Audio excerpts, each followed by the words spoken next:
জানেন কি, জগন্নাথ, বলরাম আর সুভদ্রার হাত পা কেন অসম্পূর্ণ? এর পেছনে লুকিয়ে আছে এক হৃদয়স্পর্শী রহস্য। কথিত আছে, রাজা ইন্দ্রদন্য স্বপ্নে আদেশ পান প্রভু মূর্তি নির্মাণ করার। তখন এক রহস্যময় বৃদ্ধ কারিগর এসে নিজেকে মূর্তি গড়ার জন্য প্রস্তুত করেন। বহু কাহিনীতে তাকে বিশ্বকর্মার রূপ বলে বিশ্বাস করা হয়। তার একটাই শর্ত ছিল, 21 দিন পর্যন্ত কেউ দরজা খুলবে না।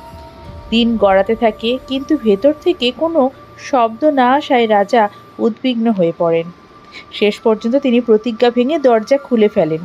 দরজা খুলতেই দেখা গেল জগন্নাথ, বলরাম ও সুভদ্রার মূর্তি এখনো সম্পূর্ণ হয়নি। ঠিক সেই মুহূর্তেই সেই রহস্যময় কারিগরের অন্তর্ধান করেন। রাজা গভীর অনুতাপে ভেঙে পড়েন, কিন্তু তখনই দৈববাণী হয়, এই রূপেই আমি পূজিত হতে চাই। এই অসম্পূর্ণতাই হবে আমার পূর্ণতার পরিচয়। আজও সেই অপূর্ণ রূপেই কোটি কোটি ভক্তের হৃদয়ে পূজিত হন প্রভু জগন্নাথ। জয় জগন্নাথ। আপনি যদি এই অলৌকিক কাহিনী আগে থেকেই জানতেন, তাহলে কমেন্টে লিখুন জয়